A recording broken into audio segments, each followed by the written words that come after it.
Happy Wednesday, folks. Hopefully, you can hear me and everything is good to go. Um, Welcome. I am so glad you chose to be here today. I know it's summertime. People want to play. So do I. School's out. Blah, blah, blah. Solar flares. Yeah. And by the way, Troy, Yeah, I'm blaming everything on the solar flares, man. I would. It, it's Jim Rome style. It's just like acceptance. It's like, what was that about? Why was your day so crappy and emails didn't work and people acted silly? I said solar flare. Solar flares, man. I Yeah, love that.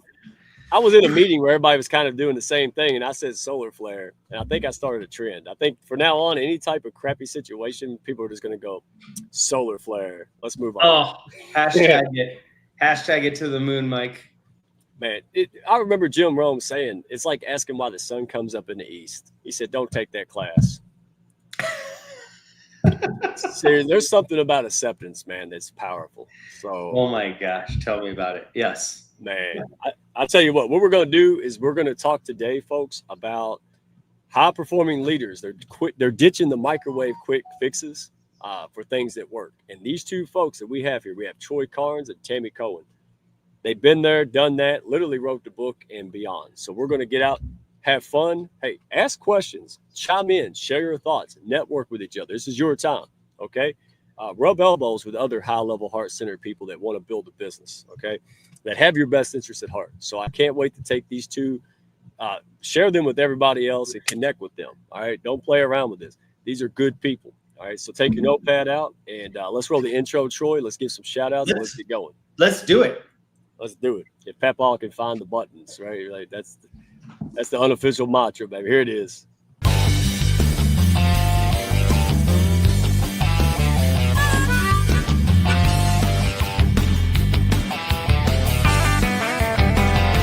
Are you looking to grow your network and your net worth with other high-level, heart-centered professionals?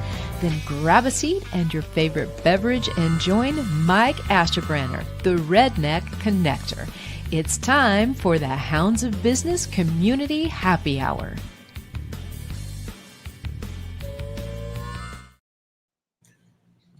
Oh my goodness gracious! So let's see. Oh, they're already here. Yolanda. I told her before. I said when I don't see Yolanda, I start to get sad. So now she comes. In. Thank you, Yolanda. I know she's got a lot to do, and she is here. Who else? Oh, Bos Porter. Oh man. Yo.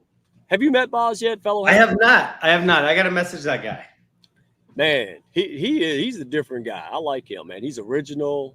He has been there. He has done that, and it's something to be said for a man who built, lost it all, and rebuilt. Yeah. Yeah, that sounds familiar, doesn't it? He's in good company. 100%. I love it, man. I love it. So Bos came into the Hounds.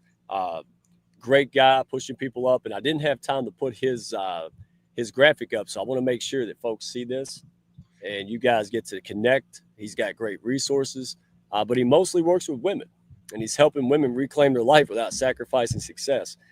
There's a lot of that. Okay, it's good, man. Yeah, I saw him on a show the other day, and I was like, man, I like that guy. I got to connect with him. Yeah, I'm gonna pull his website up because I want people to know he's got an 8-week process. Go get the information, book the call. I'm not going to spoil it. Yeah. But I had a session the other day. I think I just stole one. I just called him and we talked, and he's gracious with his time with me. And I said, my gosh, I got about 6 months worth of like academia and more like I knew exactly what my issue was, how to tackle it. He knew practical advice on, hey, take these baby steps. I went, okay, I got to promote that. Like, yeah. 100%. Well, it's a guide. If somebody's already been there, why would I spend 10 years trying to figure it out when this man can do it for me? 100%. That's what coaching's about, right? So, and he doesn't like the word coach, and I get it. He's a guide, and that is an accurate statement for him. Yeah. That fits him better. So thank you, Bos. Everybody go. It's on the screen. Rams by Bos. Well, it's Baz, but I'm a hillbilly, so I say Bos. .com. And great guy. Go check it out. And if it ain't for you, man, you know somebody who could benefit from what he's dropping. So go check out his site, go have the conversation. And there's only 4 months available, or 4 spots left available this month. Wow. So And that's not a bull stuff sales tactic. No, he really does have 4 guys. He don't play games. So there you Also, go. I like his comment there. Did I have nice hair, Troy? You know, I've never seen his hair out of place. Oh, did he say? Yeah. So if you've ever been in my group call, you know, one of my favorite things to say is, I don't like bald people being sold haircuts. Yeah. there it was. And he loved it. He clapped. I was like, oh, woo. Yeah. But he's also, people may not know this, man. He's former military. He's done a lot. So he served our country. Good person. So thank you, Bos. Yeah. I'll stop gushing on you, man. But hey, when I get stuff good to say, I like to say it. I hear too much negative out there, Troy. I'm sorry, say that again. I said I hear too many negative things. So when I have something positive, yeah. That's why we shout positive. It's not flattery. I just want people to know, man, you're valued here. So let's go. Let's go into it real quick because I got to get Tammy up here. My goodness, I can't believe she answered my phone calls, man. Yeah, this lady, she's modest, but she ain't no. Hey, she's well known. She's making impact, guys. So real quick, if you haven't seen this guy yet, what rock you been under, right? So Kevin Smith, go check out the Hounds of Business YouTube. We put a video, and he lost his very successful guy, very humble, very big-hearted man. He lost his wallet one day on a Good Friday, and it looked like he lost his mind. So he couldn't find the young lady who returned his wallet. He just wasn't happy with thank you. So he went on this wild goose chase, and it's not only changing the way that York, Pennsylvania, subscribed to kindness as a way to do business. It was profitable, and now he's spreading this literally across the globe. He was recently in Rome. He's already talked to the UN twice, and he's got a bipartisan coalition of governors coming together, right? And this ain't just one of these little cute fads. This is meaningful impact, man. We got businesses, musicians, communities flocking to this model. Not only does it feel good, it makes dollars and cents. All right, so Kevin Smith, who knows where he's at next time? It's like, where in the world is Carmen Sandiego? That's exactly. I was like, how are we going to, who knows where he's at? So that's why we do the map. We're like, where's Kevin today? Who knows, man? We got to find him. So thank you. Go to Kindness Worldwide. And by the way, folks, 2 weeks from now on the Hounds of Business, Elgin Cahill and him are going to be talking and dripping some info about the upcoming documentary. This is a big deal, y'all. So only you get to see it here first on the Hounds of Business. And yeah, I'm feeling a little George Jefferson about that one. Yeah. But it's going to be a phenomenal conversation. All right.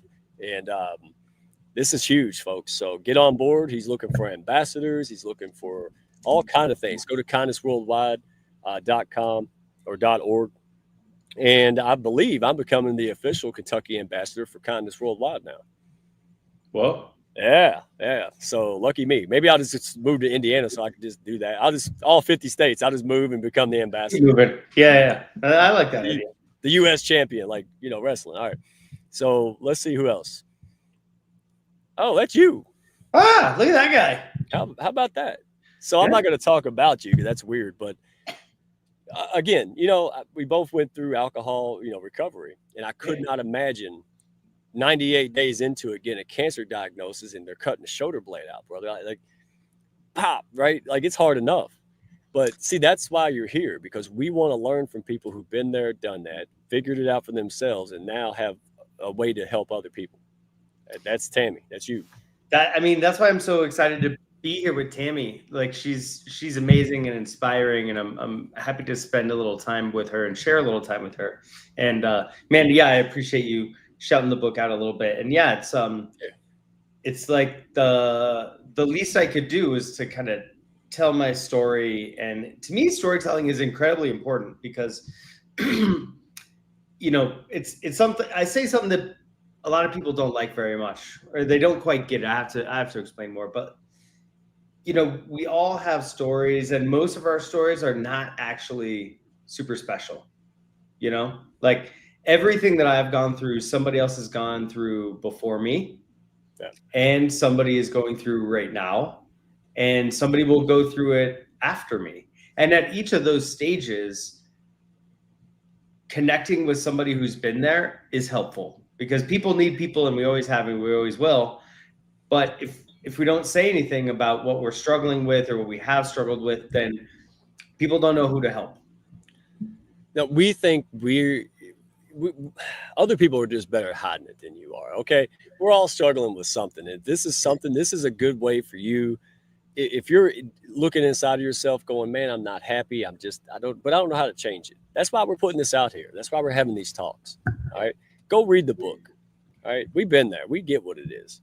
Yeah. And we're not forcing you to, but if you're at that point where you just can't do this no more, you want to change your life. That's why we're doing it. Go read the book. Start there. Baby steps, guys. But there's nothing wrong with you. You just gotta learn some new stuff. Right. And Troy's been there. He's done that. So 100%. I wish I'd known you before I did it alone, man. But anyway, so yeah, we made it a lot easier. And then last but not least, this guy, without getting in the weeds, man, you know, like the wellness industry, you know, it's there. But this guy stuck out. Yeah, I'm not gonna ever badmouth. It's there. Yep. It's there. And so this guy, I love him, man. So he was a former divorce attorney. He went to his doctor. They said, listen, you got to find a new doctor. You're fat. You're going to have a heart attack. Get out of here. So the man went and researched wellness. He figured out the core truth and principles. And then he climbs Mount Kilimanjaro at 67 years old. This is my kind of people. I want to read this. So it's so easy that the Redneck Connector can do it, folks. Enough said. So scan the QR code. He has made this $10 a month, all inclusive. Community, his book, all of it. Boom. So yeah, he's got to be taking losses. He don't care because he wants to help people. And it's not like the other programs where you quit it and you gain your weight back. Like this is a lifestyle change that even and it wasn't easy for me, but I am doing it. And that's why I'm telling people, because if I can do it, yeah, come on now. So I had a chat with David like this week or last week. He's awesome. He's amazing. He is. He really is just a cool dude. He loves people and he does whatever it takes to get it done. That's why. No nonsense, straightforward, no jargon. He's going to spit it straight. Yeah. Yeah. And he's always pushing other people up. So that's why he attracts such greatness. Seriously, like people come to him and I'm like, yeah, because he really loves people, man. I can sense it. So good job, David. You're the man, brother. And last but not least, April Wyatt, Tomo Tour. She gets to go back. She's ain't been there over a decade in Japan. She lived there a long time. Yeah. And so now she's doing one of these amazing biodynamic breathwork retreats. Lots of people want to do this. She is absolutely amazing. So scan the QR code. You can go to livingwithintention.co or just connect with April Wyatt, Wyett, and go meet her, man. She just, you know, you just meet rare people with amazing character. Like she's like a unicorn. Like, did that just fly by? Yeah, that's April Wyatt to me, y'all. So go out there, connect with April. And she's got free Reiki sessions. She does a lot of good stuff to help people. If you're stressed out and not taking care of yourself, you know, like go plug into that. Yep. Because, well, Troy, you're a businessman. You're doing a million things. You know, our creative side can't solve problems if we're in go mode all the time. 1,000,000%. I mean, how many rednecks do meditation and breath work? Well, this one does. One. At least one. At least. Well, I got Country Cletus doing redneck Pilates last year, so anything's possible. What? Okay. Yeah, we'll talk about that later. All right. So, all right, well, let's pull this amazing lady up and get to the subject matter, folks. Yes. Tammy Cohen, welcome to the show, my friend. How are you? Hey, Mike. It's so great to be with you. And Troy, I mean, I'm like doubly blessed and hit the lotto. She's so funny. Yeah. You've been through a lot, and it means the world to me that you showed up today. And I know why you did it. You did it because you love people. That's it. You did everything you do so they can benefit from what you learned the hard way, and they can go out there and connect with their kiddos and start living more harmonious. And we appreciate that. All right. So thank you for being here today, my friend. Well, I appreciate you having me on. And like I was telling you backstage, everything I've like moved any kind of lives or just joining on any kind of shows, I've moved to the fall. But when you and Troy like put it out there, I was like, okay, I'm doing it. Good. That's what I mean. Birds of a feather, guys. If Troy calls me and says be there at Tuesday, I don't ask him why. I just do it because it's got to be good. He wouldn't have said that if it was a waste of time. That's what we got here in the pack. So let me bust over. I'm going to try something a little different. All right, I'm going to throw this out there, and you can fight for who answers first. But no, I'm joking. But before we dive into deep end, all right, let me ask y'all something. Be real honest. What's the biggest lie that you believed about leadership before you figured out what actually works? Troy, let's go ahead and start with you. Oh, this is super easy. Biggest lie about leadership is show no weakness. Oh boy, that's the country boy mantra. You gotta be macho. And man, you know, like I grew up like as a kid, like fixing sprinklers at like a landscaping company from the time I was 14 or 15, like through college, right? And like that culture is all like manly men doing manly men things, you know, and like Yep. yeah, any weakness was just gonna be Not well received. No, not well received. No. You know, like you were gonna take it for sure. And so that is a mantra that I lived by for a long decades. And number one lie of leadership, because it's also, listen, that is a principle that I took into leadership. When I moved up and started leading sales teams and things like that, it was always show no weakness, especially to your team. I got to know it all. I got to fight through. I got to do the dirty work and like never take a break and be available all the time, 24/7, notifications blasting, all that. And I have since learned that is a lie. Tammy, jump on in. The water's good. Well, I think what Troy said is 100% accurate, because my first thought is the biggest lie is that the leader knows it all, that they're very charmed, they're very confident people, right? Yeah. And that to be a good leader, you actually have to be a hyper controller. So I just was listening to what Troy was saying, and it was like sparking things in my head too. But yeah, I think the biggest lie is that a leader knows it all. They have all the answers. They're smarter than you are. Yeah. 100%. 100%. Yeah, and that's to me, guys. That's the difference between management and true leadership. Like when I think of true leadership, I think of Scott Heathman, the colonel, right? He ran Scott Air Force Base, and I remember him telling me a story. Not to go on and on, but he stopped with the fire, the fire brigade at the base, and they're like, "Hey, Colonel, you want to do this?" Sure, why not, right? So the man does it with him, and he's like, "Oh my gosh, I didn't realize he's in shape," but that's a different level. I was a fireman, so I know. I was like, "Oh, I already know what he's going to say." Yeah, it was but see, that kind of leadership, they follow that man without rank. He was a good, fair, equitable man. He took care of people, and he treated them well, and that's top level leadership.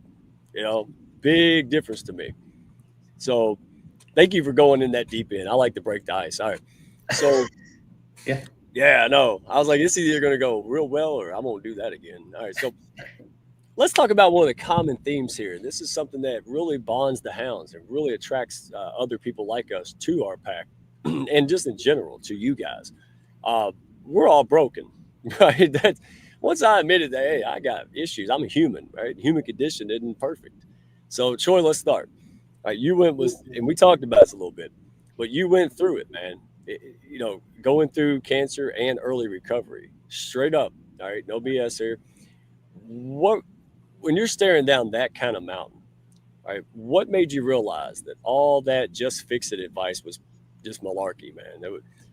What was that aha moment of this? This dovetails with your last question about the biggest lies, right? And not only did I feel like I could show no weakness and I had to have all the answers, like Tammy was saying, but when people asked me what I did for a living, I didn't tell them like, oh, I work in sales or I do this or that. I just told them like, I fix problems all the time. Like I'm just a problem solver, professional problem solver.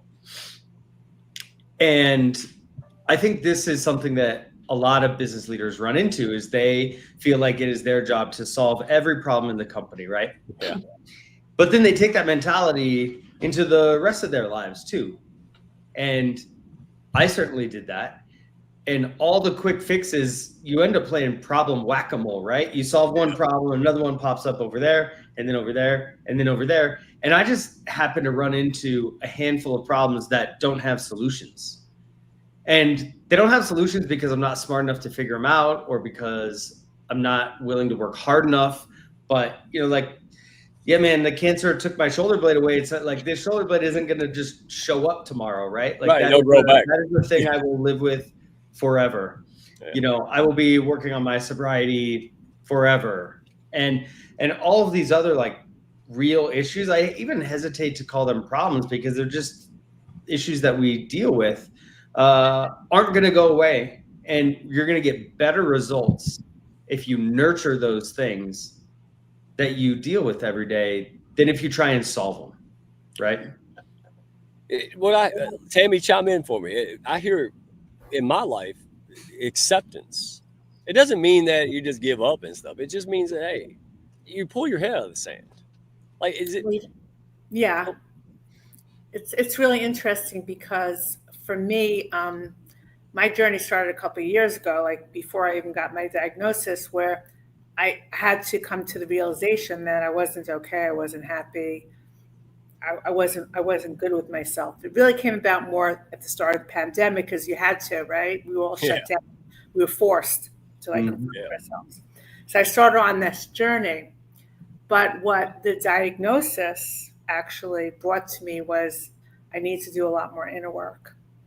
I need to connect to myself more. I need to work on a lot of generational discord. I need to work on my soul. I need to connect to my higher conscious, and I need to work on these things because what is disease and illness? It's reflection.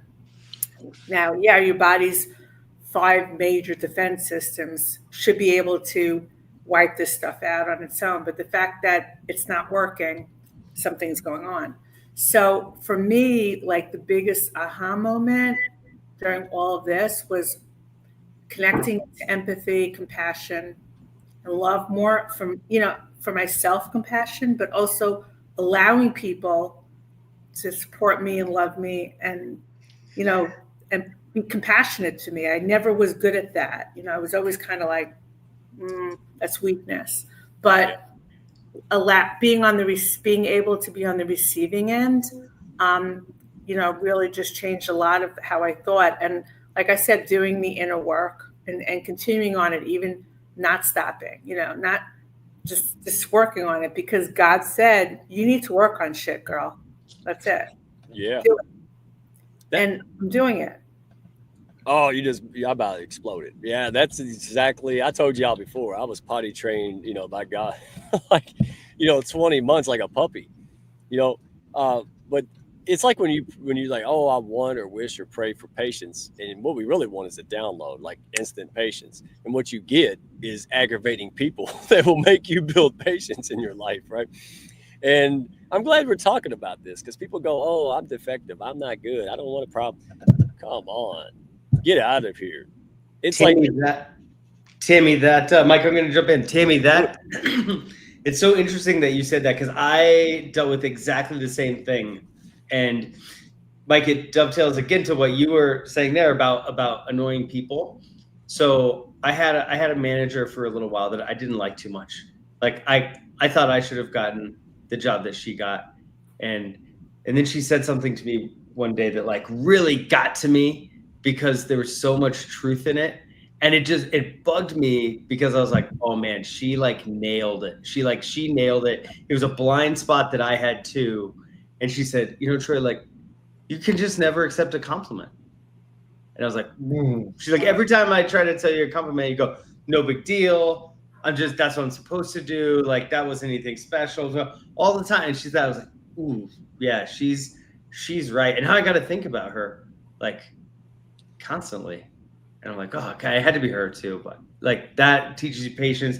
She taught me about my blind spots and that, even if I had a little jealousy or whatever from that, from our working relationship, that doesn't mean she was wrong. Quite the opposite. She was incredibly right about that. And it took a long time for me to actually like internalize that and say, all right, this is something I have to work on. I have to just say thank you now and really listen to people when they say something nice about me. Cause it still makes me blush a little bit.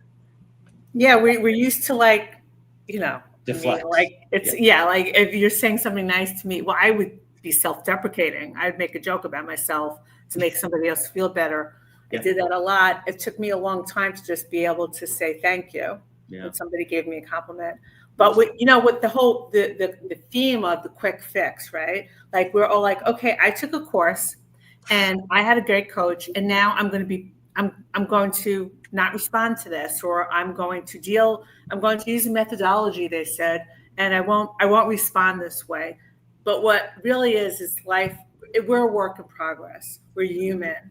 We're going to have those triggers. We're going to have moments that we just falling apart, and that's okay. What you have to do during then is just like activate in your brain, say, okay, this is happening, but I'm not going to sit in it.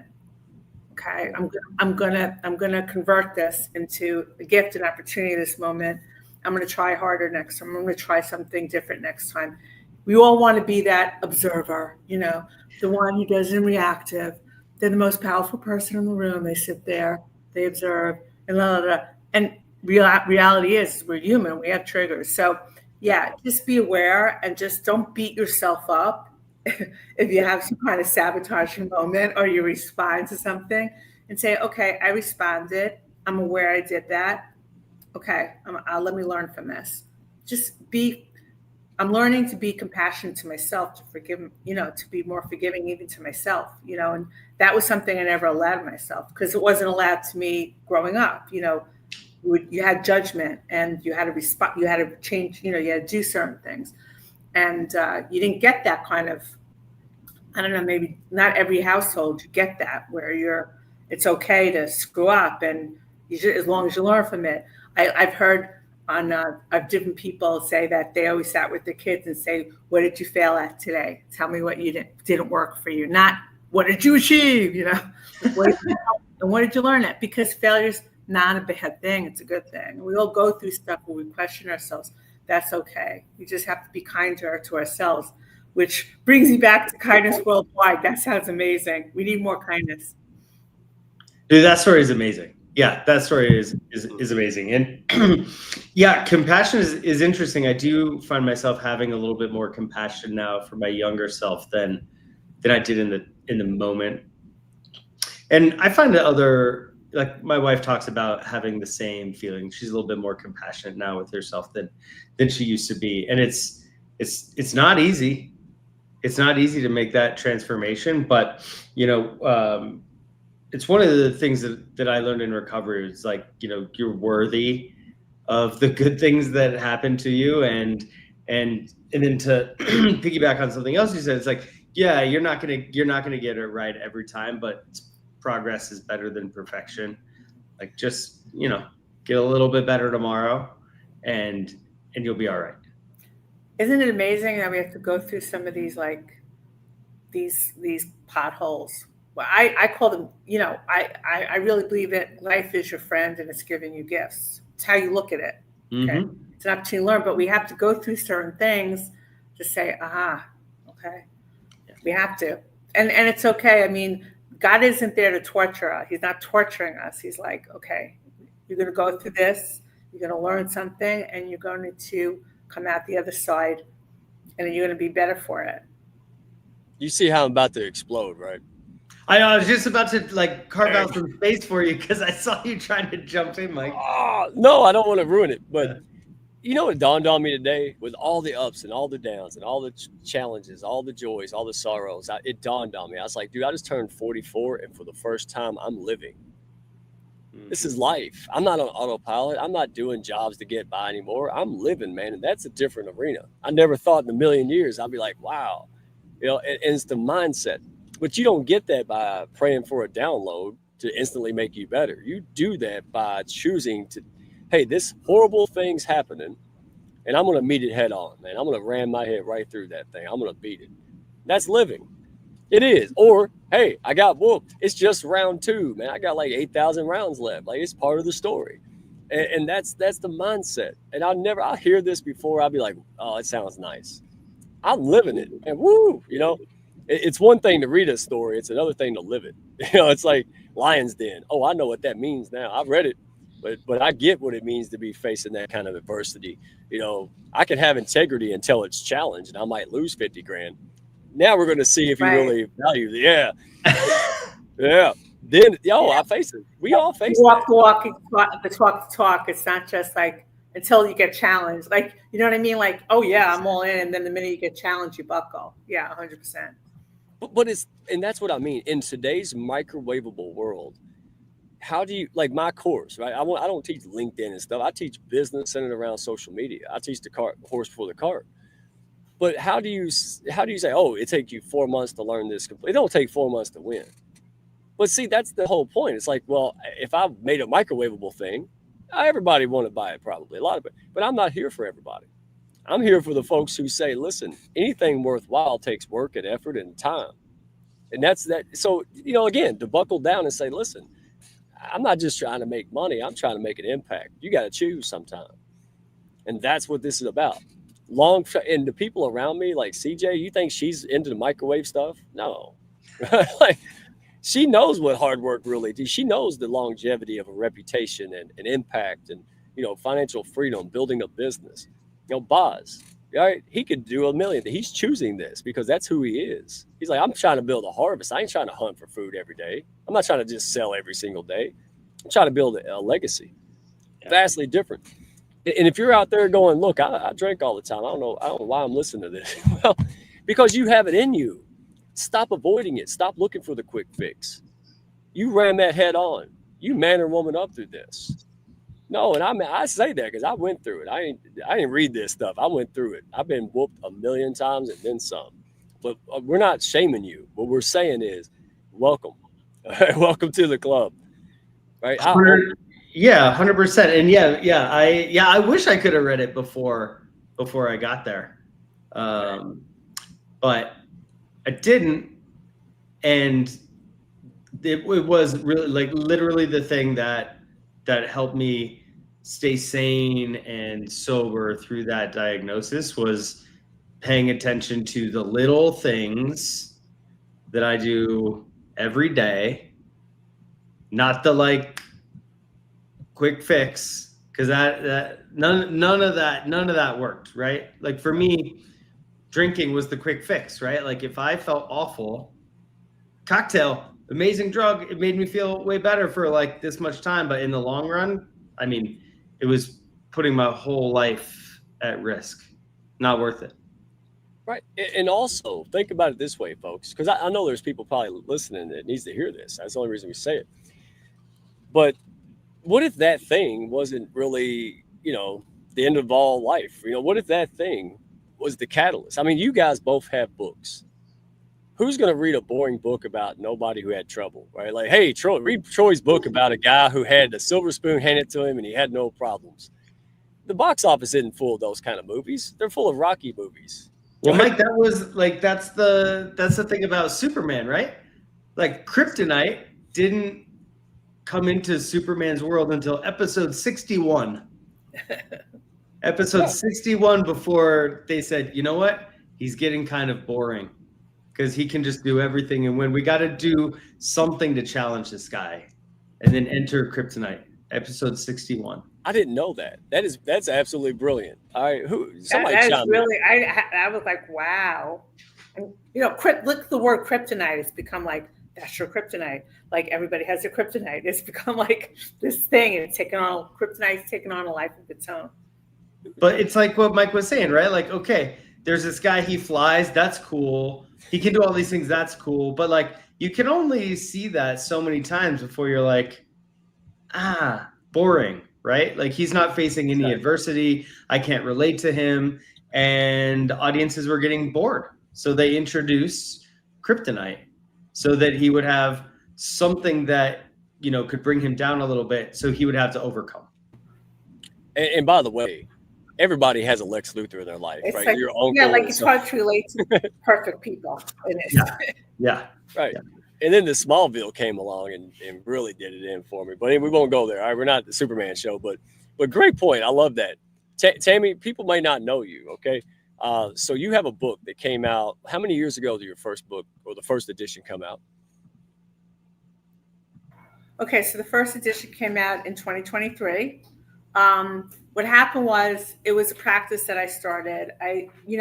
When we talked earlier about, oh my gosh, I wasn't happy and I was just put myself into this world of learning and growing and spiritual development, business development, emotional development, mindset development. And I wanted to share it with my kids.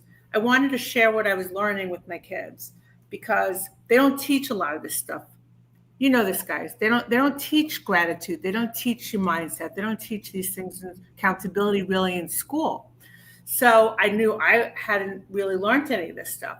So that's how it started with the whole messaging my kids. And then it became very heart-centered for me, telling them how much they matter, how worthy they are, how exceptional they are, how much I love them. Now, my kids weren't little when I started this. I started this later in life.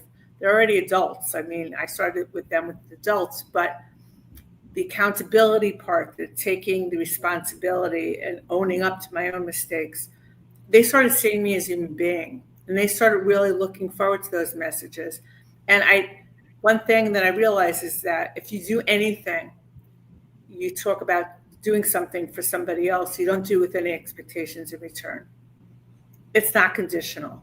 And your kids, nothing's conditional.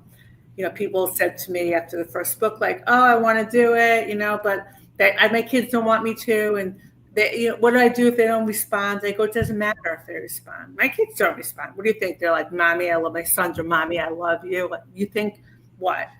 But the energy, the frequency, the vibration of love and gratitude of what you're sending is very high level. And it really drowns out a lot of the crap that's online today. These kids are getting inundated with on social media, the violence, the hate, the misinformation, the indoctrination. And when you send it, you release this energy. And when they're reading that message, they're releasing that energy because they're like, wow, somebody loves me. Somebody cares. What is depression? What is all these things that are going on with young people? It's really disconnection. It's really like, who cares about me? What is my purpose? So that's how it started. And then after October 7th, being Jewish and the anti-Semitism and just, everything that was going down, I started, rethinking the messaging. And what's really interesting is, I never stop. It's not a one and done. You have to do this every day consistently. And it doesn't have to just be with your kids. I mean, you can do it with your loved one, your community, with friends in need. It's just letting them know that you're there. But you also, over time, Mike and Troy, I found what happened to me, the most profound thing is that I was connecting to myself. I had no idea when I was sending these messages that I was actually connecting to me, and that God wanted me to send these messages, especially the resilience one, because when I got that breast cancer diagnosis, I understood, like, I've been preparing for this. These messages have been building me and also strengthening my kids.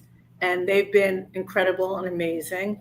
And I really feel that it had a lot to do with the relationship we've been building and deepening, because I've spent so much time, just with this messaging daily for several years now.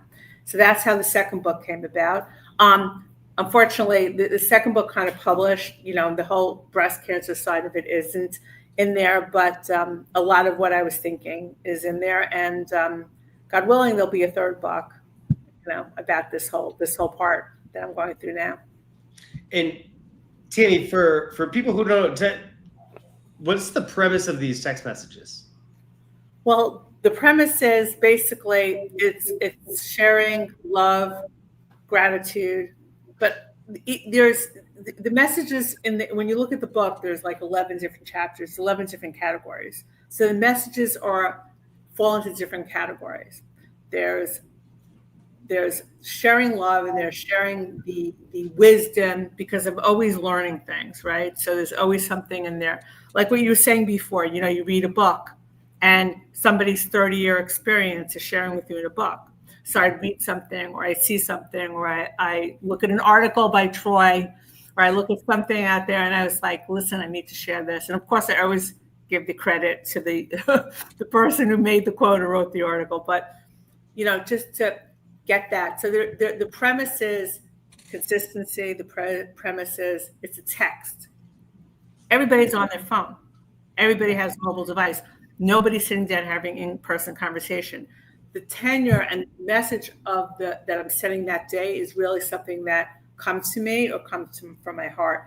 And we've been able to categorize them because they are themed on leadership, love and family, discipline and determination, wisdom, advice, mindfulness and gratitude, accountability. You know, there's mindset, there's different things that come about, but I always kind of just get into it from the moment and whatever comes to me, and it's not stopped. And it doesn't stop. Yeah, that's awesome. Again, if you're just popping in, folks, thank you for being here. I saw April, Dr. New, my goodness, lots of folks, thank you. And it's simple. Today, guys, we're talking about, quick fixes.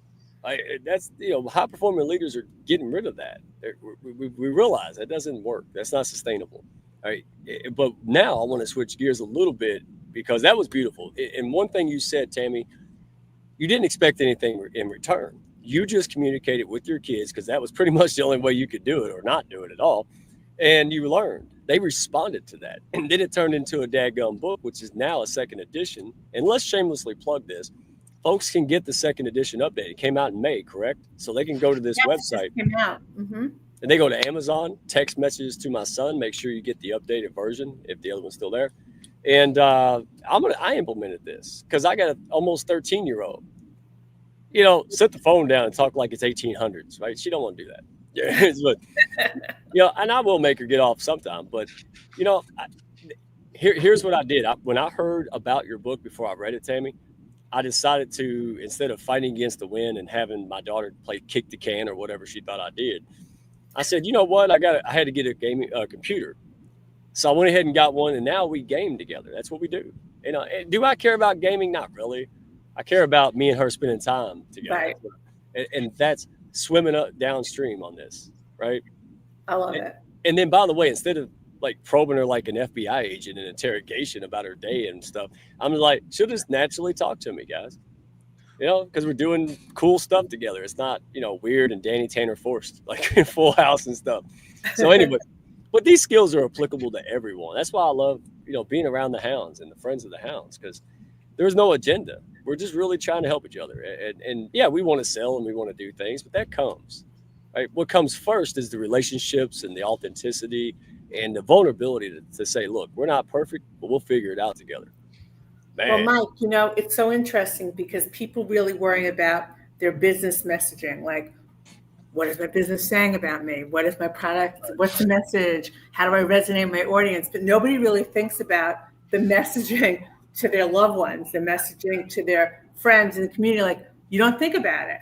You just kind of do whatever, but you need to have care in those too. You need to have, I'm not saying, I think it should be intentional, but I think you should take the time to let somebody know how much they matter, that they're worthy.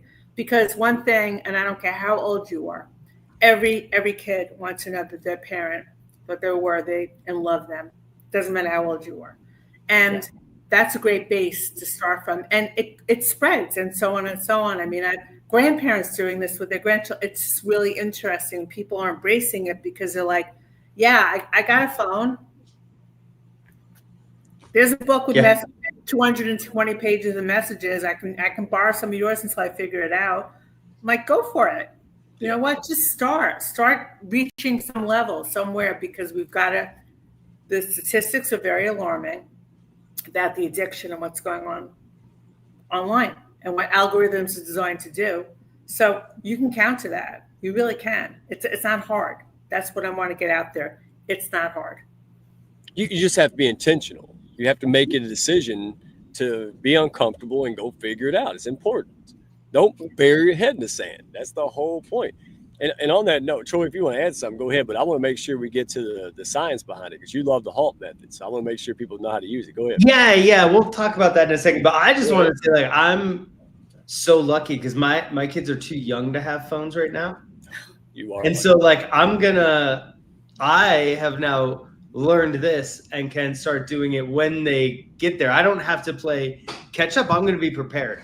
And I like that. So thank you. I love that. Yeah, I'm like, listen, of course, the messages you send to a middle schooler, a high schooler, a college kid, and then an adult, they're different messages. But the idea is once they have a phone, you can just tell them every day, like, I love you and you're spectacular.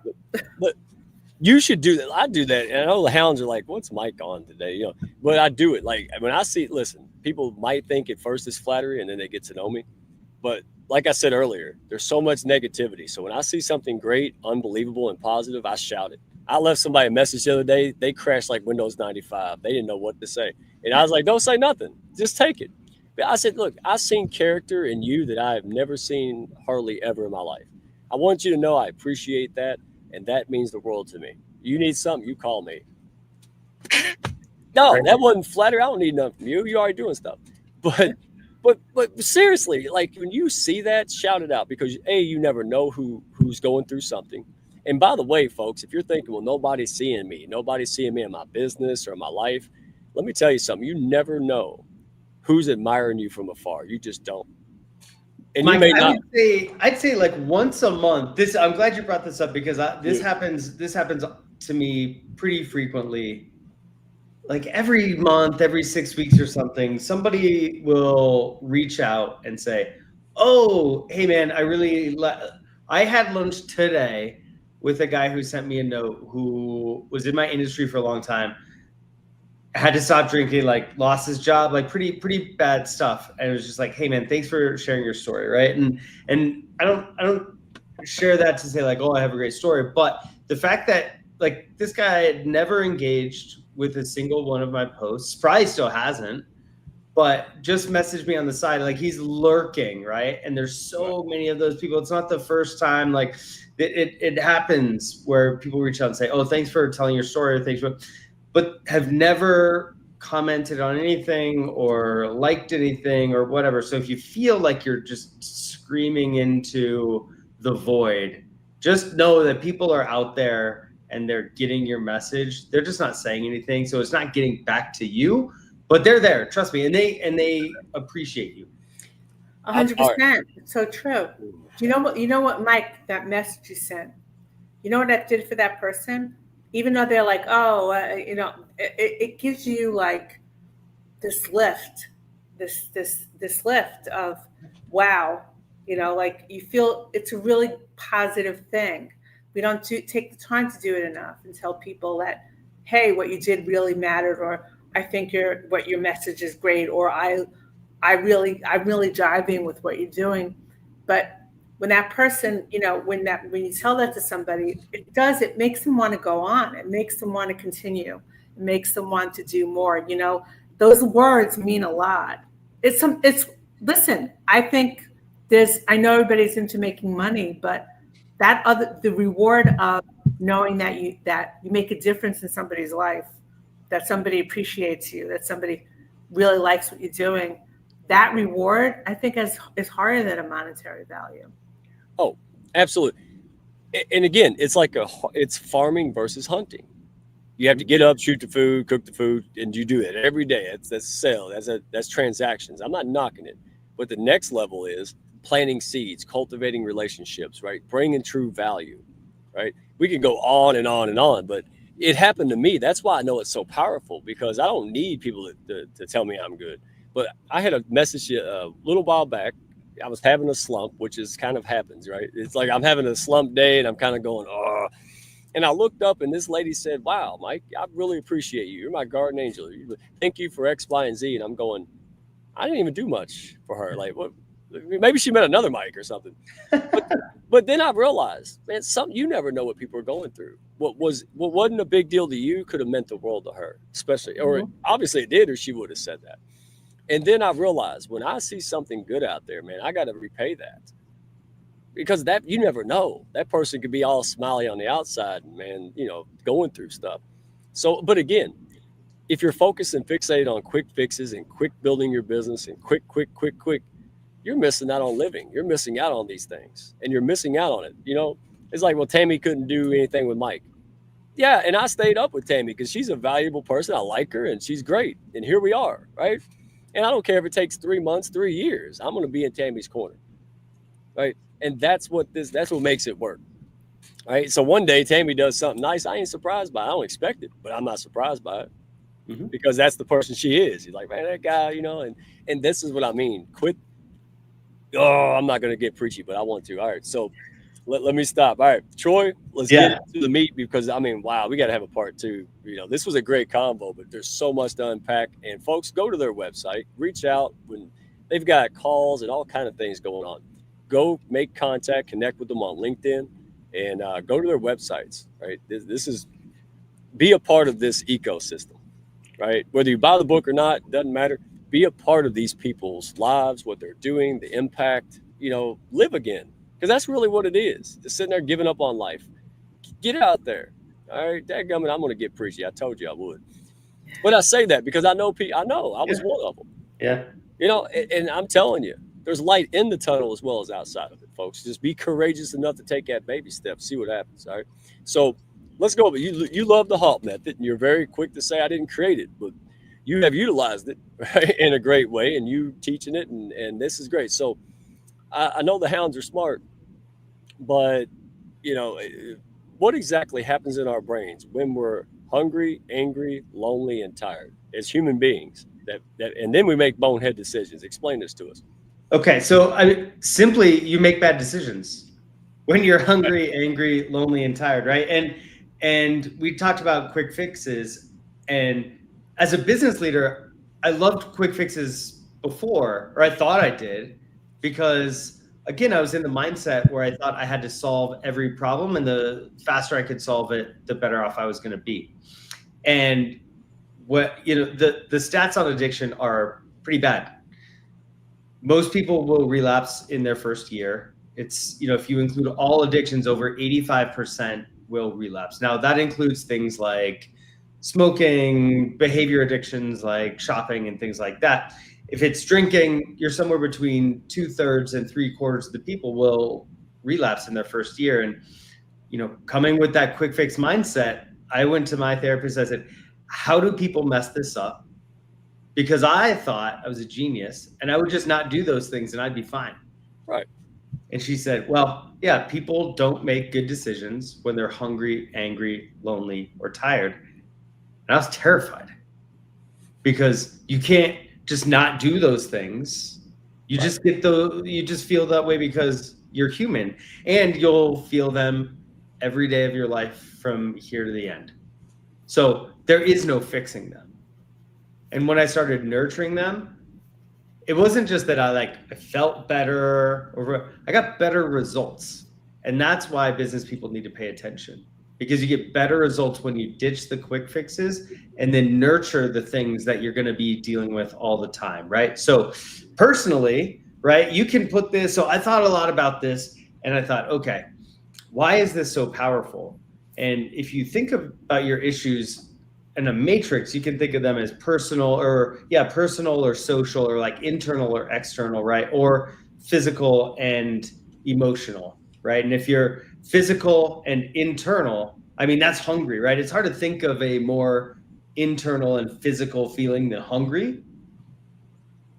Then you move over and you're inside of yourself and emotional, and that's anger. Anger is really a stand-in for all of your emotions. And then if you go down to emotional and social, I mean, that's relationships, that's loneliness. Yeah. The most important quadrant, in my opinion. And then if you slide over and you're external and physical, that's kind of like your muscles, your tie, it's your energy, how you're feeling, right? And so it's a way to think about nurturing your life in a holistic way that isn't like woo-woo, makes sense to me. It's on a graph. It I'm kind of a logical guy, so I prefer that kind of approach. And better results. I mean, I lost more than 50 pounds. I'm a better husband, better father. I quit my 9-to-5 and replaced my salary in 6 months. Measurable benefits that exceeded what I was doing when I was trying to just fix things quickly all the time. Oh, okay. I'm just going to go straight to Tammy. All right, Tammy, not to put you on the spot, but you hit a nail on the head there, Troy. And earlier you said something made my heart skip a beat. That positive energy cancels out negative energy. Now, this is a business show. It's a business community, right? I've been around enough boardrooms and folks to know that sounds like woo-woo, like Troy said. So how do you get these kind of hard-nosed business leaders to buy into the power of love and gratitude?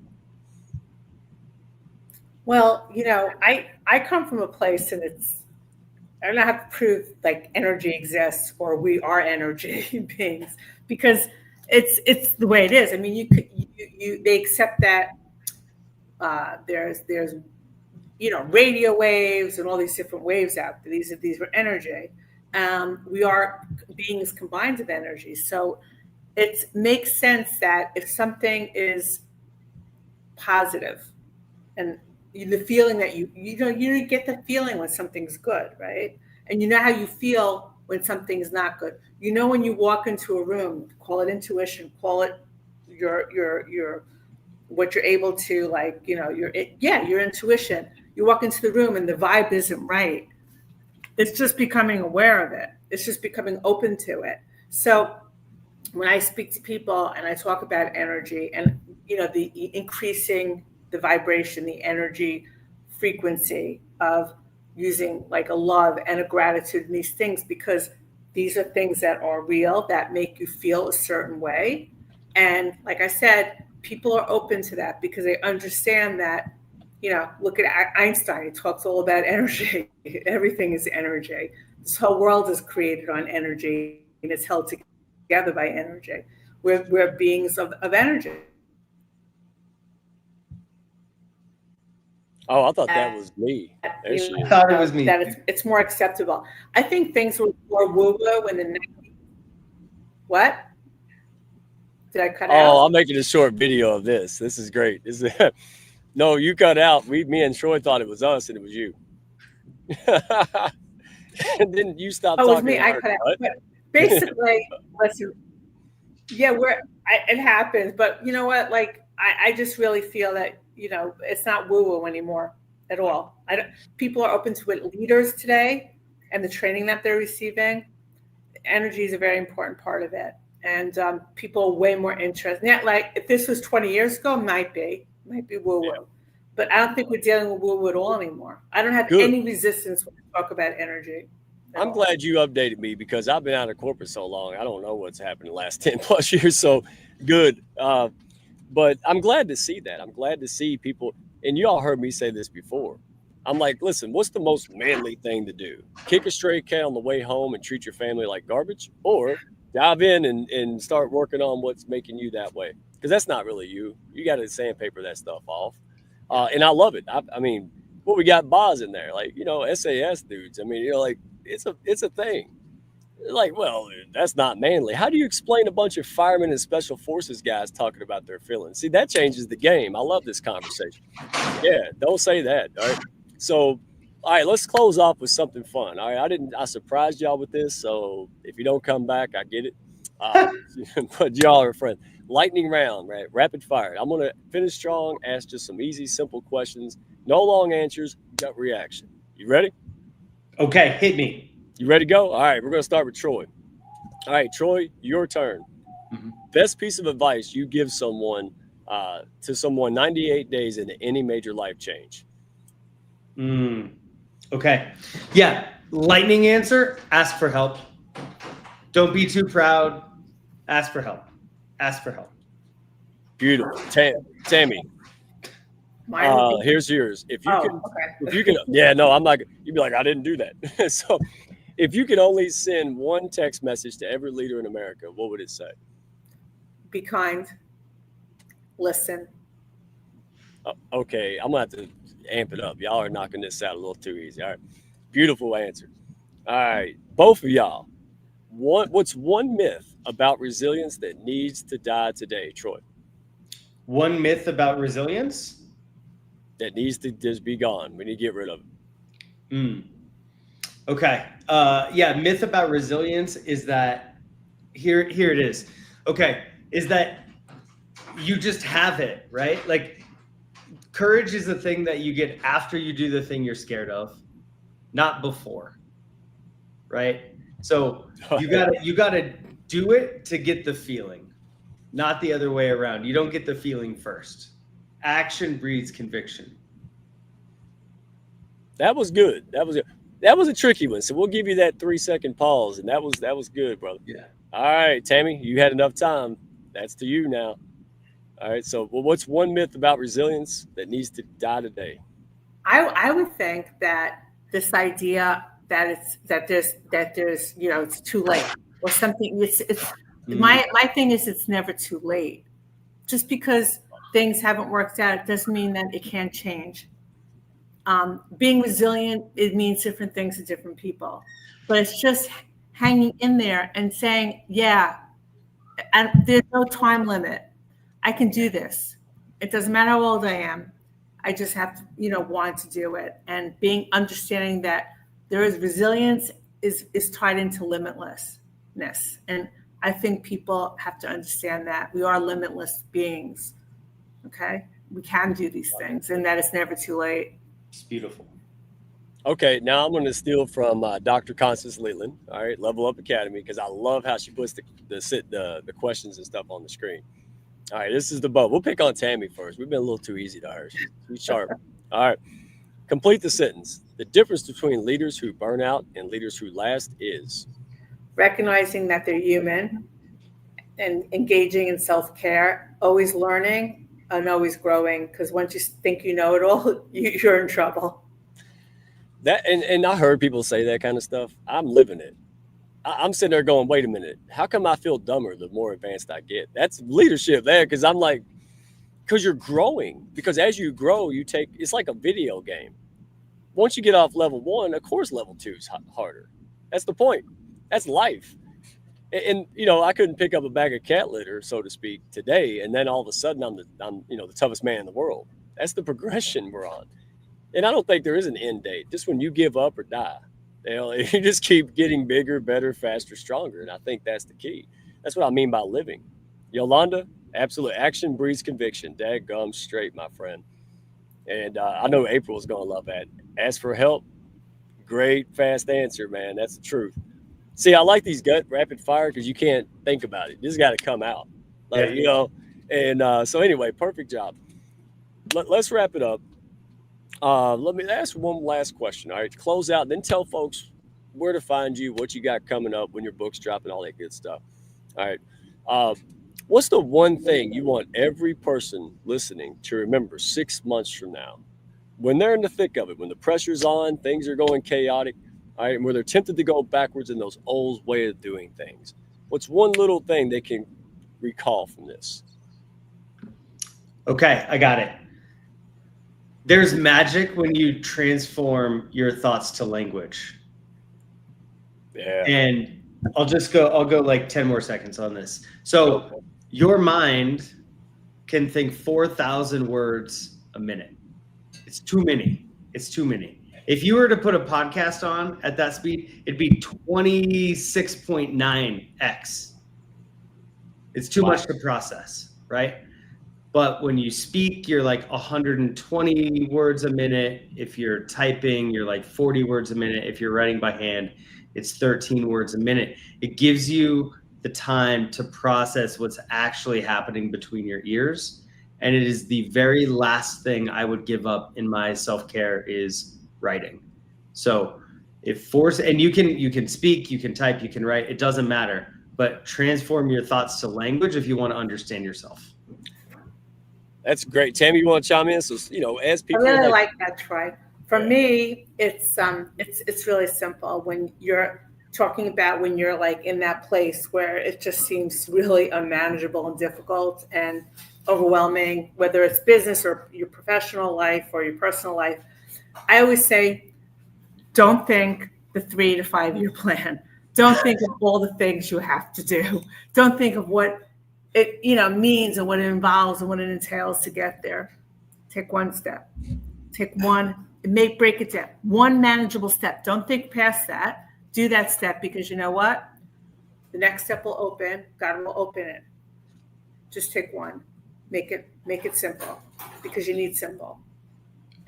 Hey, present moment, and here we got to go. Anytime we say April Wyatt, we got to yell Tomo. Somebody's got to yell Tomo. April Wyatt, Tomo. Yeah, so she helped me understand this. The only thing we truly have, or that I can think of, is the breath. That's why breath work. I was like, why is the breath? What is this? You know, and now I realize it, man, it's the only thing that's right now. It's not in the past, not in the present. It's here. And that's my safety net. Oh man, y'all know this, you know, this gets tangled up quick. But hey, right here, right now. Tomorrow's not promised. Yesterday is gone. And right here, right now. Doesn't mean you don't plan and all that stuff. Don't send me silly mail. But it means that you live now, right? And that's truly living, folks. So, man, this was a great panel. This was amazing. The comments going nuts in here. I love the great feedback, the great chat. And so anyway, wrap it up. Tammy, where's the best place to find you? And do you have anything coming up folks can tap into other than the book, or that's enough, but anything else in addition? Well, the best place to reach me is connect@tammyjcohen.com. You know, you have the website, you can reach me there. I'm on Instagram and LinkedIn, Tammy J. Cohen. To be honest with you, everything for me is events and everything is pushed off to the fall. I just finished chemotherapy, but I have to start radiation. So I'm kind of just taking the summer to, just get back to my health, get myself back to where I was. So that's what's going on right now. But yeah, I'm really excited about the book. It just was published, and I'm continuing. I work. I have a restaurant on the Upper East Side of Manhattan, and I have a brand consulting business in the gem and jewelry space. So I'm working too. But my mission in life is this messaging, the book. That's my thing. Well, again, thank you for being here. You got so much going on, but you're here because you love people, and that's why we love you. And well, I'm here because of you and because of Troy, because you guys are phenomenal. And it's my honor. Thank you for having me on. Oh, our pleasure. Hey, there she is, April Wyatt. Tomo. All right. See, what did she say? Oh, yeah, of course we put you out there. My goodness gracious. That, again, another person. I'm just like, where do you find people that just mean what they say and say what they mean? That's what we're talking about. So, hey, shameless plug, folks. If you're looking for a pack, to grow your business, you want to make an impact, it's more than money. Don't do it alone. All right. You need the people, resources, support to get it done. And dadgummit, you've seen it. Proof positive, right? Reach out to me, YouTube. If you're watching from other platform, you can go to our YouTube channel, Hounds of Business on YouTube. Also on LinkedIn and Instagram. I'm getting that one up. All right, be patient with me. But also carrier pigeon. I still take those, right? And by the way, Troy, dude, I'm like redneck Mavis Beacon. You said type 40 words a minute. Back in my prime, I could hit 89, 90 consistent, dude. Yeah, my daughter said, "Well, Dad, you can't do that now." I said, "Well, I can type the hell out of the word A. I can type 100 words a minute if the word's A, right?" It's A, yeah. And Tammy said earlier, now I'm blanking. See, I talk past. I'm like Gizmo. If you feed him after midnight, dude, if I talk past 8, I'm screwed. But anyway, I love your heart. I love what you're all about, Troy. Upcoming events. I know you even have cancer events you're out here. I don't know where you get the time, man. You make it. So what can people do? Go to your website, get the pre-launch for the book. What else? Yeah. Okay, so go to troykarnes.com. Like, drop your email address in there if you want a nice little note once a week. If you pre-order the book there, you'll get a special surprise. Otherwise, it's going to launch at the end of August. That's all the book stuff. And then, you mentioned the cancer events. Thank you. Yeah, I'm on the board of a foundation that raises money for pancreatic cancer research. It's called the FCSP Foundation. FCSP stands for Fuck Cancer, Stay Positive, or Fight Cancer, Stay Positive if you want to be a sponsor and need something clean. But we're gonna have I think we're gonna have 5 events across the country this year. The first one is this weekend. I'm flying to DC tomorrow to MC the event there. So if you are in DC and you want to get out of the wicked heat and get away from the craziness downtown, you can head up north to Rockville, and we're going to raise a bunch of money for pancreatic cancer research. And otherwise, you can go to fcspfoundation.org, and we have events in Richmond, Denver, Baltimore, and Cincinnati. So We're gonna do that all summer. Dunk it. You know, so people get in the dunk tank. You dunk them. It's so much fun. It's so much fun. And we have a big goal, Mike. We have raised over the last 4 years or something, $780,000 for pancreatic cancer research. All that money goes to research, and so we need to raise $220,000 this year to put us over $1 million. And folks, don't get it twisted. These are not like organizations. These people are they got businesses, careers, kids, families, and then all volunteer. It's all volunteer. We don't keep any of the money. We throw it all to researchers. And pancreatic cancer is the third leading cause of cancer-related deaths and gets less than 3% of cancer research funding. All right. Hey, we'll talk backstage, but if there's any way that people are restreaming and anything, man, we're all in. And also, hey, sneak peek, the Hounds, Dr. Eugene Manley. All right. He's a quiet force back there. He's all about STEM and lung cancer, and he's got an organization. And guess what? The Cancer Corner community group in the Hounds is starting to fire. All right. He's going to take the lead on that. So we have a support system for professionals with cancer. All that. Hey, stay tuned. So plug into that. That's going to be phenomenal. Not just support, but we have people that's their profession. So all of this fundraising, support, survivor rates, it's bumping. All right. Yeah. So again, that's what we do. We're like, okay, we got a lot of folks in this wheelhouse. What do? We make something valuable. That's what we're going to do. Right. So thank you all for being so open. Thank you all for being here. April Wyatt, Tomo. Thank you. Tomo. Yeah, Tomo. She's never going to live that down. All right. And she loves it. So, folks, hey, catch us next week. Special guest host. All right. Special panel. Remember the show we did last week? All right. Talking about how to prospect, especially in these times, right? Like lead gen's drying up. Traditional stuff doesn't work anymore. Everybody's running around and losing their stuff. All right. Part 2. We're going to have a new panel. Phil the Connector, Julie Johnson of Integrate Network, and Janice Debo. All right. The other master connector before me. All right. That was Janice. And Jeffrey Berger, Dr. Jeffrey Berger will be hosting that show next week. This is going to be a phenomenon. I'm going to be mad. I'm serious. I'm going to be over there. But you know why I'm not going to be there? Tell me. 20-year anniversary. There's a woman on earth that stuck with me for 20 years, y'all. Unbelievable, right? So you got to reward that lady, especially after 20, right? So, talk about not a quick fix. 20 years. No, dude. I'm telling you.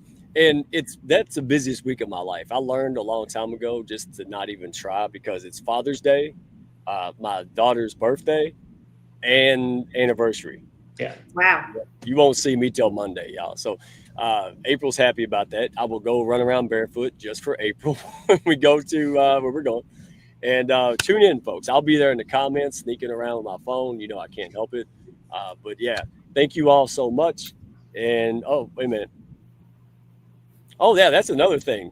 Yeah, she can't wait to go back. Like we said, it was about 14 years or something that she's been to Japan. And she's like, I can't wait to see my friends. And I said, might want to make sure they still live there. Because 14 years is a long time, right? She said, no, I already did that. So good job. Yeah. So everybody go connect, guys. Have a great one. Thank you so much. And we will see you on the next one. Happy Father's Day, you guys, and to all the listeners. Yeah. And happy anniversary and happy birthday to your daughter. Thank you. And to all the girl dads, we need extra prayers, man. I'm telling you. Woo! You know why I stopped at 2? Because if I kept going, I would just have a slew of girls, like a whole basketball team of girls. I had those genes. So, all right. Happy Father's Day, everybody. Take care. Be good. Take care. Thank y'all for stopping by. Be sure to follow, share, and like, and send me a message if you had fun today. Y'all come back now.